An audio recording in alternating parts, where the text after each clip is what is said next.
Hi guys, here's the first step that goes into making your own compost.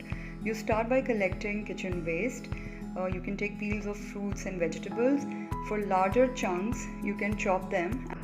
So here are my composters. I've put them in the balcony.